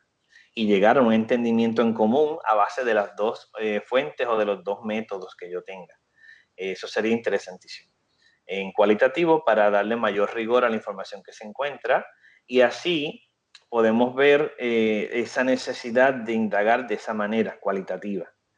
Pero dice aquí sustentación teórica y poca o ninguna empírica, que eso es algo que me puede también dar información para yo inclinarme por este enfoque. Porque en cuantitativo yo necesito las dos, teórica y empírica. Pero muchas veces, si no hay mucha información empírica, quiere decir que está poco investigado el tema y el problema, y por lo tanto debo continuar en la parte cualitativa porque no hay una definición concreta de variables, no hay instrumentos desarrollados, y yo pues con mi investigación podría definir las variables y desarrollar los instrumentos de cara al futuro del proceso de investigación que se realice. Y ahí vemos la necesidad entonces de profundizar con métodos cualitativos. Antes decía versus posibilidad de cuantificación. Aquí veo la necesidad de profundizar con métodos cualitativos para entender el problema de base, más allá de la medición en sí. Así es como debo pensar en la elección de uno o el otro. Porque muchas veces pensamos, no, yo lo voy a hacer cualitativo porque es más fácil. Yo ahí refuto siempre, el cualitativo no es nada de fácil. En cuantitativo tenemos la medición, la recopilación, el análisis y todo guiado por distintos recursos tecnológicos que me apoyan. Aquí en cualitativo me apoyan parcialmente los recursos y en algún momento sigo a mano. Ahora se están añadiendo recursos de inteligencia artificial y demás, tendríamos que ver con cuánta certeza me guían en ese proceso de análisis y demás y de encontrar los posibles patrones en la información que se recopila. Pero es más dificultoso el cualitativo por lo que es el tipo de información diversa que se recopila, más allá de los datos numéricos que podría tener el cuantitativo. Pero bueno, esa es mi opinión en sentido y pues siempre la expreso para que piensen un poquito acerca de eso y vean si su posición cambió o no, o si me apoyan o si también me pueden refutar de alguna manera. Pero bueno, dejando eso a un lado, paréntesis cerrado, los métodos mixtos entonces se tiene que evidenciar la necesidad de indagar de forma combinada. Así que esa parte de combinar una medición con una indagación cualitativa se tiene que ver en el asunto de la necesidad. Es que es necesario que se mida esto, pero luego se busque las razones de por qué se da la medición de esa manera. O es necesario de que se explore de esta forma para después cuantificar en torno a ese asunto y hacerlo más amplio. O es necesario que se combinen los métodos en una secuencia lógica y que simplemente se tenga información combinada de un mismo asunto desde distintas perspectivas y de distintos métodos. Pues muy bien, todas son igual de válidas, lo importante es que usted pueda sustentar esa necesidad al momento. ¿Dudas, crisis, lagunas, preguntas con este asunto de el enfoque metodológico? Yo tengo una duda, qué pena. Muy bien. Eh, es que no entendí una parte anterior cuando decía que si de pronto no encontramos como investigación en cuanto a lo teórico, entonces no debemos como enfocarnos tanto en lo teórico, sino ir más a lo empírico. Ahí es que me perdí como un poquito ahí. O sea, Así. o sea, lo entendí, la duda me quedó porque lo entendí como si no hay un antecedente ya investigativo en la parte teórica, entonces mejor yo no debo enfocarme o no debo como profundizar en lo teórico, sino debo irme más a lo empírico. Quisiera como, es como por ahí la duda. Muy bien, pues le explico. no es que no haya la parte empírica de la parte teórica, o sea, no es que no haya investigaciones de la teoría, sino que puede haber teorías que me ayuden a definir pues, los conceptos, los procesos y demás, eso sí, pero que haya poca investigación hecha en general acerca del tema que estoy trabajando. El hecho de que no haya muchas investigaciones puede ser que el tema esté poco indagado y el problema también que le queden muchas perspectivas por entender del problema, pero sigue teniendo sustentación teórica. O sea, que no es que falten las dos, simplemente la parte teórica está, me sustenta la investigación, pero luego no encuentro muchas investigaciones acerca de ese tema. Y eso es lo que me debe mover un poco a que si no hay muchas investigaciones, pues tal vez no voy a encontrar, como dijimos antes, la medición cómo se hizo, instrumentos, variables definidas, digamos una línea de investigación ya marcada cuantitativamente hablando, y eso me debe mover a que entonces debo hacer la investigación cualitativa para tratar de encontrar posibles definiciones a variables, posible desarrollo de instrumentos y que mi investigación cualitativa anteceda a la cuantitativa.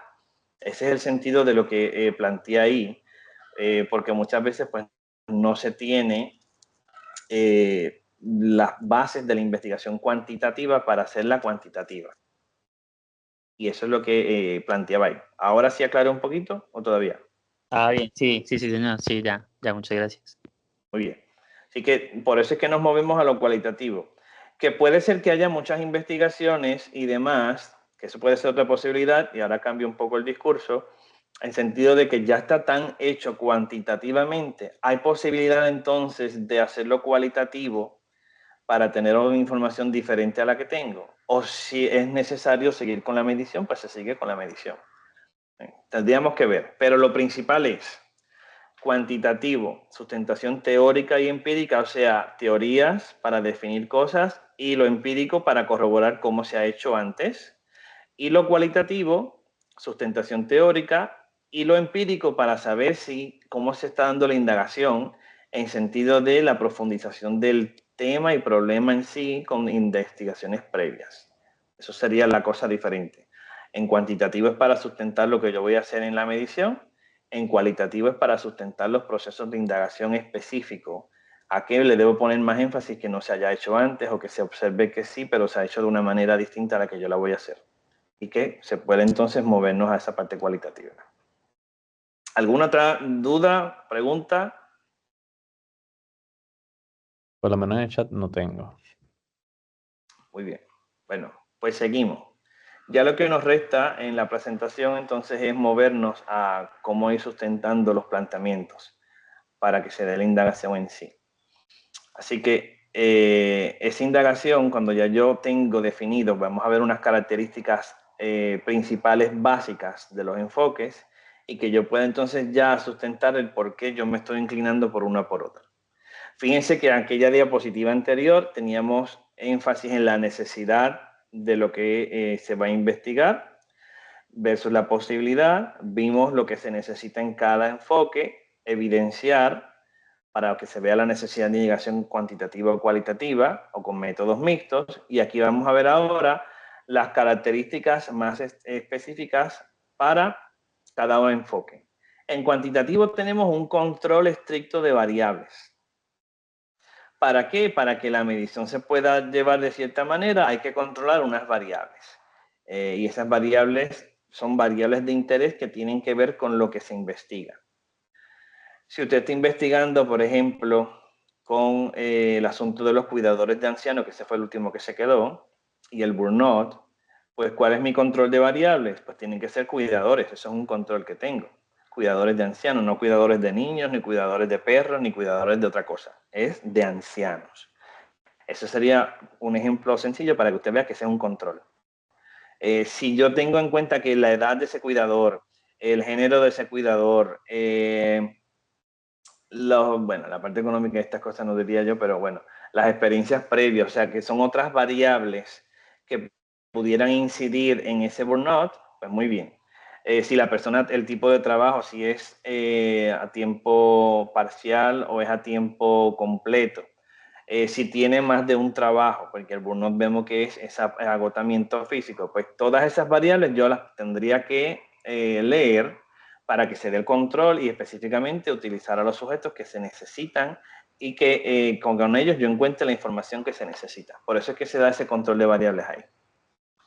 El asunto en cualitativo es lo contrario, y así voy a ir contraponiendo cada característica con los extremos y después vemos en el centro la unión de ellas. En cualitativo no vamos a controlar variables, sino que vamos a indagar en ese ambiente natural, en el contexto tal y como ocurren las cosas. Si seguimos con el asunto de los cuidadores, pues yo iría a explorar los escenarios, cómo se cómo se desempeñan los cuidadores, en qué ponen énfasis en sus acciones, qué tareas tienen, cómo las desempeñan, los horarios de trabajo, pues puedo ir al horario de día, al horario de noche, al horario de tarde y ver a los distintos cuidadores en su ambiente natural y cómo trabajan esa parte. No estoy controlando variables porque el control de variables no se da aquí, porque a mí me interesa que todo funcione de manera natural y que yo pueda ver cantidad de posibilidades como sean en el sentido del cuidador en centros de cuidado de ancianos. Y así pues voy buscando la manera de ver ese ambiente natural. El asunto de la medición, eso es lo principal en la investigación cuantitativa. Yo voy a medir variables, pero en cualitativo yo hago una exploración acerca de un fenómeno central y los factores que inciden en ese fenómeno central. No indago acerca de variables en sentido estricto, a menos que yo esté explorando para encontrar una definición de variables y que yo las identifique como parte de los hallazgos de mi investigación al final. Y ahí sí yo puedo identificar las variables y encontrar una definición como parte de la investigación cualitativa que estoy haciendo. Pero no voy a medirlas. Yo las puedo identificar, pero no medirlas ni nada de eso. Así que si yo voy a explorar a manera de esa medición cuantitativa, pues que yo haría explorar cualitativamente ese fenómeno y los factores que inciden. Ya vimos que el fenómeno central, por ejemplo, podría ser ese burnout desarrollado, esa despersonalización, ese agotamiento físico, pues yo lo voy a explorar. Y ese es mi fenómeno central. ¿Qué factores inciden ahí? Pues ya les dije. La edad del cuidador, el tipo de género que se identifique ese cuidador, podría ser, podría hablar de los horarios de trabajo, las tareas que desempeñan, todos esos son factores que inciden en el fenómeno central y a base de eso es que va mi exploración. Cuando hablamos de causalidad, en cuantitativo se puede dar una manipulación de variables y yo poder en algún momento decir que esto que yo hice causa lo que ocurrió después. Y eso es medir causa y efecto. Sin embargo, en cualitativo yo no manipulo variables, ya empecé que tengo un ambiente natural, las cosas se exploran como están y por tanto se da una profundización y entendimiento acerca de lo que ocurre. No me interesa ver la causa y efecto porque ahí no va a haber manipulación directa, sino voy a ver directamente lo que está ocurriendo, profundizo, lo entiendo, que es lo que me interesa hacer en esa investigación cualitativa.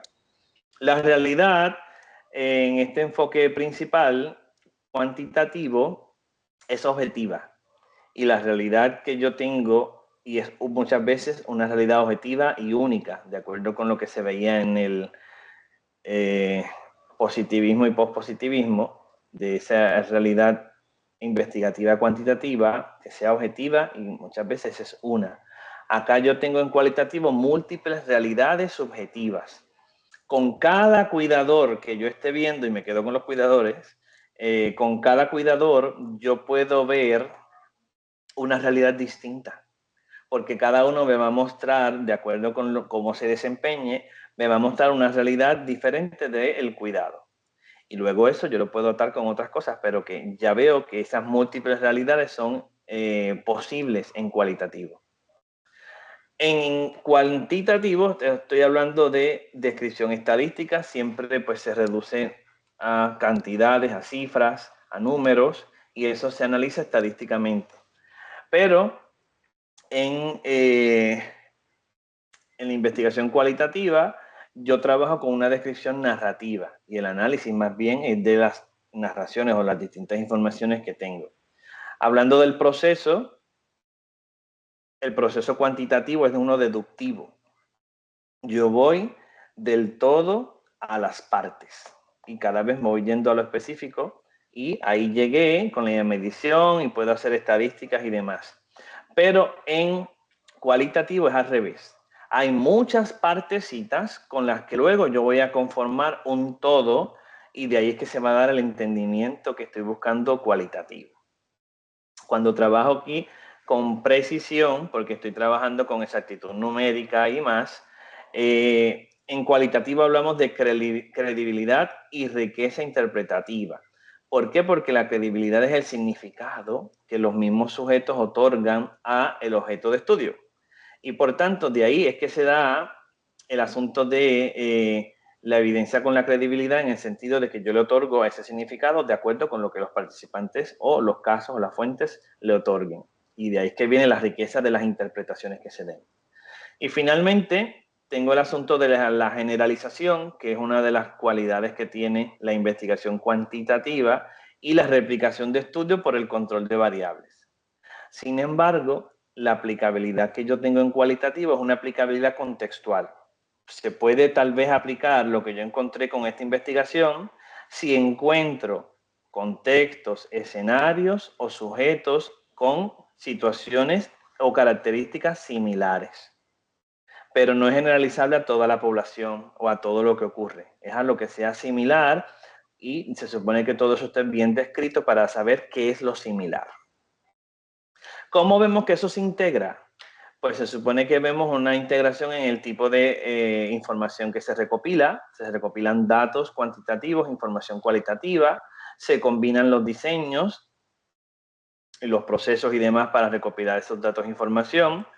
Hay, obviamente, tipos diversos de información, porque si ya los recopilo de forma integrada, pues cada uno tendrá su diseño, su técnica, su instrumento, su técnica, y luego entonces me va a llevar a tipos diversos de información, pero ya no tendré esto parcializado en cuantitativo o cualitativo, sino que va a ser una completitud profundizada en sentido de que se complementan y se va a ver el asunto completo, revisado, organizado, analizado, y eso me lleva a unas conclusiones más bien compartidas. Y por último, la rigidez cuantitativa y la flexibilidad cualitativa en el proceso continúan. Así que lo que sea cuantitativo tendrá esa rigidez y esa exactitud y precisión numérica, y luego la flexibilidad cualitativa de poder encontrar la información que se necesita también estará. Y así vemos la integración de los dos extremos en los métodos mixtos. Y ya con esto vamos finalizando la presentación. Si acaso al final podemos abrir a algunas preguntas más bien generales y demás del proceso investigativo. ¿Cómo justificamos un problema? Pues sencillamente la investigación, para poderla justificar, es decir, poder evidenciar de que es necesaria la investigación, de que es, digamos, conveniente realizarla y demás, se supone que yo pueda demostrarlo de perspectivas diferentes para que no haya una confusión en lo que se está planteando en sentido de la investigación en sí.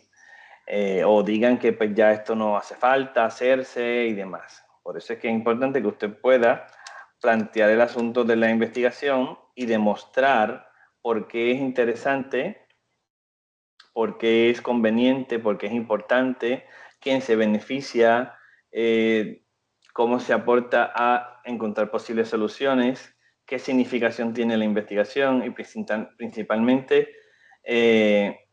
cómo todo esto aporta a que se desarrollen después investigaciones nuevas con las que se pueda continuar indagando en torno al problema. Y usted dice, ¿todo eso? Pues sí, son unas recomendaciones que a unos autores, que en ese sentido me ha gustado muchísimo, porque me guían ese pensamiento. Y vamos a ir con la conveniencia. Cuando usted plantea por qué es conveniente realizar su investigación, debe ponerse énfasis en que hace falta demostrar ese asunto de la necesidad, la importancia de realizar la investigación. Y eso usted lo debe decir. Esta investigación es importante realizarla porque conviene realizar esta investigación porque... Y ahí usted va a proveer una argumentación apropiada para defender, obviamente, la posición en que usted está planteando de lo importante y lo relevante que puede ser esa investigación. Muchas veces decimos, pues, ¿por qué usted necesita hacer esta investigación? Bueno, porque me lo solicitan. Bueno, porque es parte de los requisitos de grado. Bueno, porque se requiere para yo tener mi evidencia de mantenerme al día en mi investigación y demás. Eso no debería ser el por qué, porque estamos basándonos en el problema y las posibles soluciones a ese problema. Así que el demostrar lo importante y relevante que puede ser la investigación tiene que ver con lo que la investigación en sí encierra en sí misma. Así que no podemos hacerlo de esa manera, o no debemos hacerlo de esa manera porque entonces yo digo que lo conveniente se nos caería. Relevancia social. Cuando hablamos de relevancia social, se extiende un poco y uno lo va a ver como a la sociedad, pero tenemos que ver los diferentes beneficios que se obtienen de la investigación, sean directos o indirectos. Muchas veces vamos buscando desde el sujeto específico y vamos moviéndonos en donde ese sujeto se va desempeñando y al futuro en lo más amplio en la sociedad que se puede ver. Si estamos hablando de educación, muchas veces pues vemos cómo los estudiantes se benefician, cómo el sujeto que puede ser un maestro, un líder, un estudiante, un consejero, una persona especialista en tecnología, cómo se beneficia ese sujeto. Después de ahí, pues cómo beneficiando al sujeto, cómo beneficiamos el escenario donde se desempeña. Muchas veces en la sala de clases, podríamos ver el contexto escolar, si estamos hablando de una institución educativa a nivel de educación superior, pues cómo se beneficia también la institución de la investigación en sí, porque estamos formando tal vez a esas personas o estamos indagando en torno a los problemas que esas personas tienen. O sea, que debemos mencionar qué aportaciones tiene mi investigación en torno a beneficios directos o indirectos que se pudieran identificar, que se puedan obtener de qué, de los resultados o hallazgos que se obtengan. Que sería, si yo voy a investigar acerca de un bajo aprovechamiento, pues tal vez el primer sujeto que se puede beneficiar es el estudiante, porque se tratará de encontrar la causa, podría ser posibles factores o variables que incidan en ese bajo aprovechamiento. Si es una investigación, por ejemplo, en acción, pues se tratará de minimizar el problema ahí mismo con alguna acción específica. Si es investigación en acción aplicada a las ciencias sociales, que fue como surgió el diseño en sí, pues qué del asunto o del aspecto social se va a trabajar directamente, qué beneficios se obtienen directos para esas personas implicadas ahí o el contexto que está implicado en la investigación. O sea que esa relevancia social es que con qué yo aporto a los diferentes componentes de la sociedad que tienen que ver con la investigación en sí. Las implicaciones prácticas, esto es básico decirlo. Cómo por medio de la investigación que yo voy a realizar, voy a encontrar las posibles soluciones para el problema en torno al cual estamos indagando. Si usted no sabe decir eso, es decir, pues a lo mejor no está bien planteado el problema y los asuntos y demás que tengan que ver con la investigación en sí. Y me explico. Yo voy a establecer unos propósitos, unas preguntas, que se viene siendo el siguiente tema que vamos a ver en el ciclo de talleres, pues, que podamos ver cómo, por medio de lo que yo quiero hacer, voy a entender el problema de base y, por tanto, voy a identificar posibles soluciones para ese problema y las voy a comunicar. O las siguientes líneas de investigación que puedan seguir esa identificación de las posibles soluciones. Así que teniendo claro esto, sería crucial que pudiéramos decir que con mi investigación se va a tratar de hacer esto. Y eso va a redundar en una identificación de posibles soluciones. Sí, ya veo por qué es importante, conveniente, porque es importante entender el problema de base, porque hace falta investigar en torno a este asunto, porque es un problema muy actual, es un problema que incluso se encuentra frecuentemente, perfecto. Que las personas que están implicadas y los distintos contextos de la sociedad que están implicados también se pueden beneficiar de los resultados y hallazgos, pero específicamente con la investigación usted va a tratar de indagar en torno al problema TAR, entenderlo e identificar posibles soluciones. Y eso usted lo debe poder afirmar de acerca del por qué se tiene que realizar esta investigación. Nos quedan dos. El siguiente sería el valor teórico, que no es otra cosa la significación que tiene su investigación, porque es un aporte al conocimiento nuevo y específicamente a un área de especialidad o a un área de conocimiento específica, y usted pues puede hacer un aporte a esa investigación, perdón, a esa área con su investigación. Y eso es lo que incluso puede dar paso a nuevas investigaciones en esa área, porque ya se conoce que se está haciendo algo o se ha hecho algo acerca de este asunto y problema, y por tanto hace falta indagar más desde esta perspectiva o para cubrir estos otros elementos del problema en sí.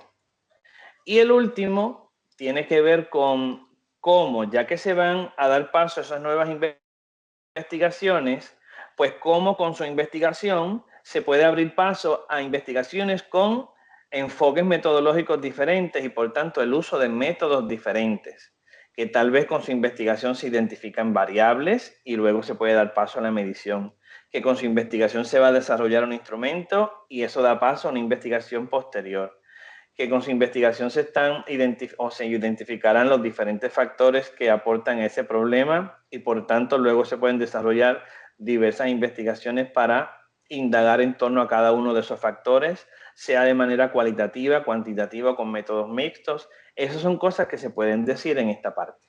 Así que con los 5 elementos, que es lo que interesa, con esos 5 elementos yo puedo evidenciar a las personas que estén interesadas en leer mi investigación o en guiar mi proceso de investigación, cómo yo puedo decir que mi investigación es importante, cómo mi investigación es necesaria.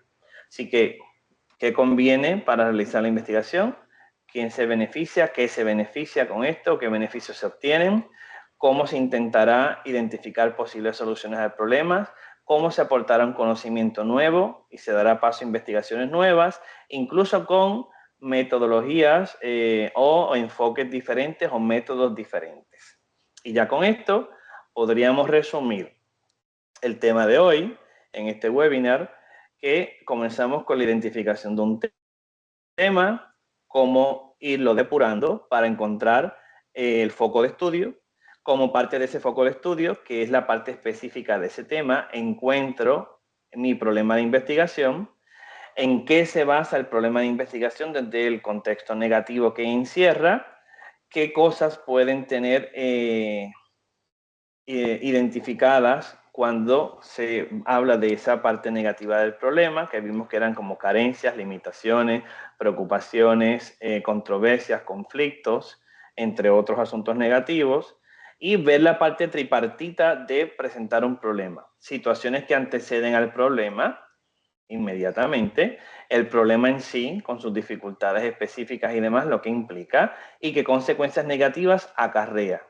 Y después de ahí vimos cómo desde el problema ya depurado, yo puedo decidirme por cuál de los 3 enfoques metodológicos guiar mi investigación y por qué.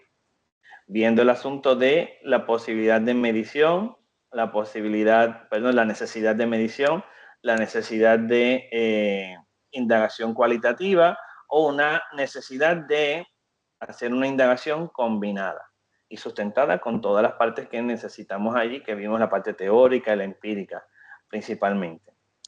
Y ya con eso entonces vimos las características más específicas de cada uno de los enfoques y nos centramos en la justificación del problema con estos 5 elementos. Y ahora sí, dudas, crisis, lagunas, preguntas. Problema de la investigación en educación y ciencias sociales. Estoy muy de acuerdo con el ejercicio de identificar situaciones negativas sociales concretas en investigación. Iluminará para la búsqueda de soluciones. No obstante, esta visión contrasta con las otras disciplinas en las que la curiosidad intelectual tiene prioridad como criterio para justificar el acto de investigación. Claro que sí. En este sentido, estoy de acuerdo que el discurso de educación, ciencias sociales en cuanto a la definición del problema, no obstante, lo hago en conciencia de que convertirse en un criterio para las instancias de gobernanza, universidades públicas, presionadas por la Junta, por ejemplo, la supervisión fiscal y otras cosas, decisiones acerca de cerrar el problema académico en tiempos de crisis, pues claro, para hacer política pública muchas veces hay que hacer investigación, pero muchas veces está coartado el proceso. Y podría entenderse como provechosa para ver las gradaciones o los niveles hasta qué punto nuestra tesis de maestría doctoral resuelven problemas tan específicos y concretos en situaciones negativas como lo define. Pero, seguimos por aquí, en consecuencia se podrían tomar decisiones a base de ese criterio. Por ejemplo, programas que hacen más investigaciones, se resuelven más problemas, en fin, es un discurso que podría tergiversarse para discriminar contra otras disciplinas. Pero viéndolo desde esa mirada, si no voy entendiendo mal, porque está bastante larguita, te lo agradezco, cada disciplina tiene su forma, ¿no? En humanidades, por ejemplo, se investiga de cierta manera y los problemas que en humanidades se tratan de resolver son diferentes incluso. Por ejemplo, la asignatura de historia, pues se trata de construir historia o de desarrollar historia. Y eso, pues, se trabaja desde un punto de vista tal vez diferente en el proceso, pero detrás hay una necesidad de reconstruir esa historia. En comunicaciones serán problemas que tengan que ver con el asunto de cómo llevar a cabo la comunicación más efectiva. En ciencias naturales se investiga para avanzar en el conocimiento y hay unos problemas que muchas veces parten de los asuntos específicos, ¿no? Pero el asunto que traemos como que las instituciones, cuánto se desarrolla en cuestión de conocimiento, lo que se puede hacer, qué facultades se mueven más a unas áreas que otras. Nuestra institución, que se distingue por ser de investigación, pues muchas veces también se coarta cuando pues no tenemos fondos y demás y estas cosas, o no se nos imposibilita seguir más allá por las trabas que muchas veces se nos puede ofrecer. Pero a nivel institucional hay que seguir haciendo para demostrar que somos necesarios en cuestión de que se siga fortaleciendo esto. Hay una investigación que quisiera resaltar, no sé si ya está por aquí, que fue la de Sara Rosario. Pues ella, trabajando con esto de los rankings, pudo desarrollar un modelo acerca de cómo promovernos mejor a nivel internacional. Y eso es parte de lo que la investigación institucional se mueve. Cómo se maneja el aprendizaje, más allá de cumplir con una acreditación, pues qué hacemos como institución y que eso se promueva. Está muy chévere. No sé si esa era la línea que quería presentar Héctor aquí, pero que veamos que la necesidad de enriquecernos. Está dirigido esto a ciencias sociales y educación, precisamente porque pues, es mi área de especialidad, no otra.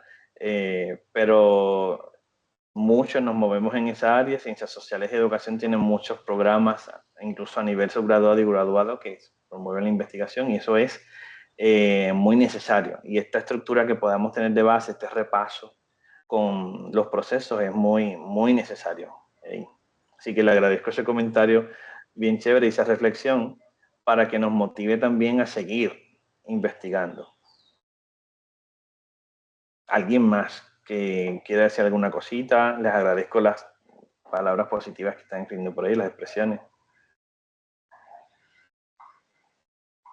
Yo quisiera, bueno, mi nombre es Jesús Hernández, soy estudiante de primer año de planificación y bueno, agradezco a los organizadores de este webinar.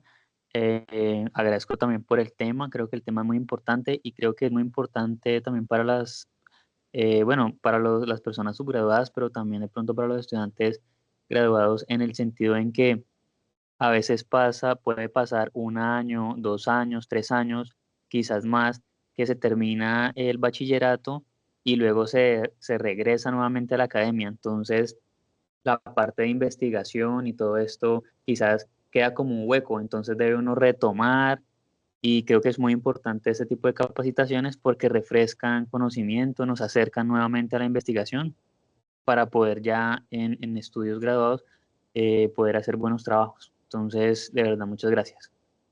Pues a la orden. Sí, siempre hay que mantenerse actualizado. Nosotros también sabemos cosas, pero siempre nos mantenemos ahí actualizados en ese sentido.